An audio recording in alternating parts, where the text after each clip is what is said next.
Om Swastiastu, Assalamualaikum warahmatullahi wabarakatuh. Pada kali ini saya akan menampilkan hasil dari review jurnal saya tentang inovasi tanaman pangan.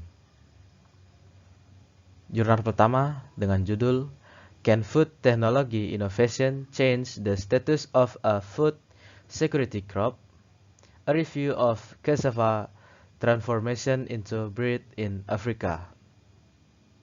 Jurnal ini membahas tentang penggunaan kasus singkong yang diusulkan bahwa pada inovasi ilmiah dan teknologi yang didukung oleh investasi publik dan kebijakan yang tepat, menawarkan peluang untuk memanfaatkan tanaman lokal yang ditanam dengan lebih baik dan kemudian mendorong pengembangan agroindustri, mengurangi pengeluaran impor pada tanaman singkong yang dapat dijadikan roti pada daerah Afrika. Kita beralih ke jurnal kedua yang berjudul The Influence of the Effectiveness of Farmer Group on Innovation, Adoption of Integrated Crop Management Model of the National Strategic Food Center IB, Kapuas Regency, Central Kalimantan, Provinsi of Indonesia. Jurnal ini membahas tentang pengaruh variabel efektivitas kelompok tani yang dapat mengakibatkan penurunan tingkat adopsi inovasi teknologi pada kelompok tani. Penelitian ini bertujuan untuk menganalisis pengaruh efektivitas kelompok tani terhadap tingkat adopsi inovasi dengan pendekatan model pengelolaan tanaman terpadu, sentra pangan strategis di nasional pada Kabupaten Kapuas, Kalimantan Tengah. Fakta hasil penelitian ini membuktikan bahwa variabel efektivitas kelompok tani berpengaruh signifikan terhadap tingkat adopsi inovasi kelompok tani. Semakin tinggi efektivitas kelompok tani akan menyebabkan semakin tinggi pula pengaruh tingkat adopsi inovasi. Kita beralih ke jurnal ketiga yang berjudul Role of Integrated Crop Livestock System in Improving Agriculture Production and Addressing Food Security, a Review. Jurnal ini membahas tentang tantangan pada ketahanan pangan yang termasuk dalam tujuan pembangunan berkelanjutan atau Sustainable Development, baik untuk PBB yang sangat sulit untuk diatasi saat ini. Sejak munculnya Sputnik diikuti oleh misi Explorer, penginderaan jauh satelit membantu kami mengumpulkan data pada skala global. Kami meninjau bagaimana informasi penginderaan jauh satelit digunakan untuk menilai dan mengelola pertanian yang merupakan komponen penting dari ekohidrologi. Secara keseluruhan, 3 aspek penting pertanian dipertimbangkan.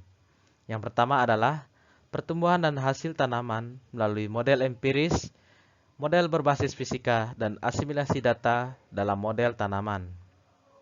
Yang kedua, aplikasi yang berkaitan dengan irigasi yang meliputi pemetaan daerah irigasi dan kuantifikasi irigasi. Yang ketiga, yaitu kehilangan hasil panen karena hama, penyakit, tempat tinggal tanaman, dan gulma. Kita beralih pada jurnal keempat yang berjudul A Review of Remote Sensing Application in Agriculture for Food Security, Crop Growth and Yield, Irrigation and Crop Loss.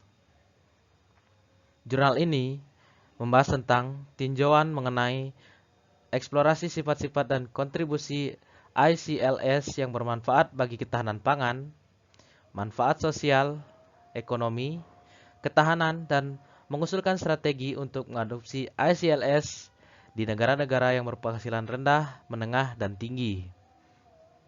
Saat ini, ketahanan pangan global menghadapi 2 tantangan utama.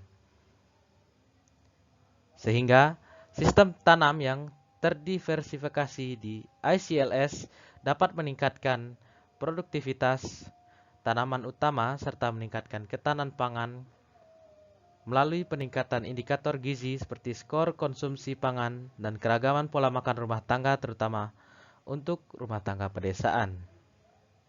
Oleh karena itu, ICLS dapat menjadi kunci untuk mencapai ketahanan pangan dan gizi serta kelestarian lingkungan baik dalam jangka panjang maupun dalam jangka yang akan selanjutnya.